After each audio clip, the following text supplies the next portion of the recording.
আসলে কি মানে এত সহজ ছিল না ওই সময় পুলিশের সাবেক আইজিবি বেনজিরের বিরুদ্ধে মুখ খুলবে হ্যাঁ এটা কঠিন ছিল যেভাবে সহজে বলতেছে ওই সময় এত সহজ ছিল না। তবে আমাদের সাংবাদিকরা জীবনের ঝুঁকি নিয়ে আমাদের অনুসন্ধানী সেলের টিম এই যে যারা বিভিন্ন জায়গায় কাজ করছে তারা প্রথমে কথা বলতে চায় না, নানা কায়দায় নানাভাবে হিডেন ক্যামেরা দিয়ে কাজ করতে হচ্ছে, যেখানে সোর্স মানে এটা ভয়ে অনেকে কথা বলতে চায় না। আপনি দেখেন এলজিআরডি তারা নিজেরা 7 কিলোমিটার রাস্তা করে দিচ্ছে, যেখানে রাজনীতিক আপনারা একটু আগেই ভাই বললেন যে বিভিন্নভাবে নির্যাতনের শিকার হয়েছে। ওই সময় আমাদের অনুসন্ধানে যেটা আমরা পেয়েছি আওয়ামী লীগের নেতাকর্মীরা তার দ্বারা ব্যাপক নির্যাতনের শিকার হয়েছে, তার দ্বারাও।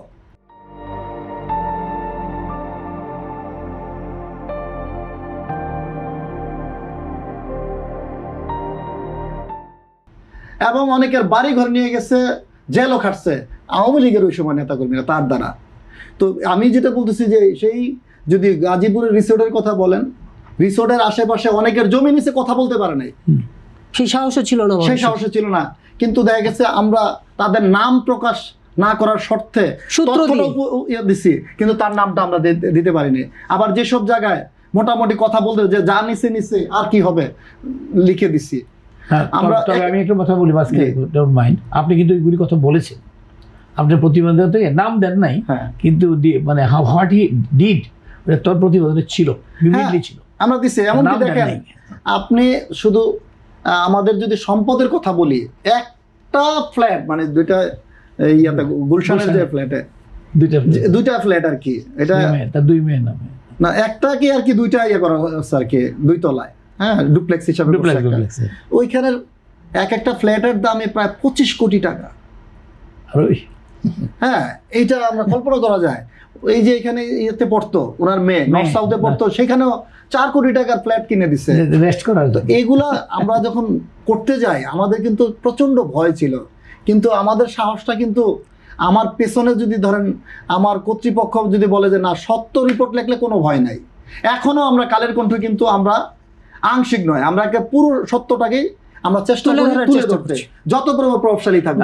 একটা মজার কথা বলি, আমি এই রিপোর্টটা করার পরে প্রথম ফেসবুকে দিল যে কুচ্ছার ইচ্ছা আবিবে বাকি হে বলার পরে 12 তারিখ কিংবা 13 তারিখ এপ্রিলের সে একটা ভিডিও একটা বার্তা দেয়। সেই ভিডিও বার্তা একটা চ্যালেঞ্জ ছুড়ে দিয়েছিল যে আমার যে কালের কণ্ঠে যে রিপোর্টগুলো দিছে এগুলো যদি কেউ প্রমাণ করতে পারে তাহলে আমি তার সম্পদ সব লিখে দিব। কিন্তু দুদক প্রমাণ করছে, বাংলাদেশের তদন্ত কর্মকর্তারা বিভিন্ন সেক্টরে প্রমাণ করছে তার কত সম্পদ, সেই সম্পদের ভাগিদার কিন্তু কালের কণ্ঠের অনুসন্ধানী সেলরা কেউ পায় নাই। আমরা চাই না, আমরা জাতির কাছে আমরা তুলে ধরছি, এটাই আমাদের পুরস্কার। আরেকটা হলো যে এই যে আমাদের এই রিপোর্ট করার কারণে আমি ব্যক্তিগতভাবে যদি বলি, সেই রিপোর্টের পর কিন্তু আমার কিন্তু এলাকা ছাড়তে হয়েছিল। এটা আমার একটা ইনফরমেশন ছিল যে বেনজির আমাকে যে কোনো সময় আমাকে আছে না ইয়ে করবে, চাপা দিয়ে কিংবা নানাভাবে আমাকে এরকম ইনফরমেশন পাওয়ার পর আমি কিন্তু আমাকে বসুন্ধরায় আমার ভেতরে এখানে আসি, আমার এখানে আমি এখানে আসি। তো যাই হোক জীবনের আপনার গ্রামে কিংবা বাড়িতে কোনো হুমকি ধমকি কি গ্রামের ইয়েতে আসে না, কিন্তু আমাকে ডাইরেক্ট কোনো হুমকি আসে না, কিন্তু যেভাবে হুমকি আসছে ফেসবুকে যখন প্রকাশ্যেই বলে কুৎসার কিচ্ছা আবিবে বাকি হে, তার মানে কি আমাকে আছে না আমার সাংবাদিক আমার টিমরা কি ধরনের ছিল বলেন। কিন্তু আমরা একটু তো ইয়ে করি নাই, আমরা ভেতরে ভেতরে ভয় পাইলো, কিন্তু আমরা আমার একের পর এক চালিয়ে গেছি। 1 মাস 1.5 মাস আপনারা দেখছেন অনুসন্ধানের রিপোর্ট আমরা ফলো আপ তো করছি, কিন্তু অনুসন্ধান আরো নতুন নতুন তথ্য আমরা হাজির করছি।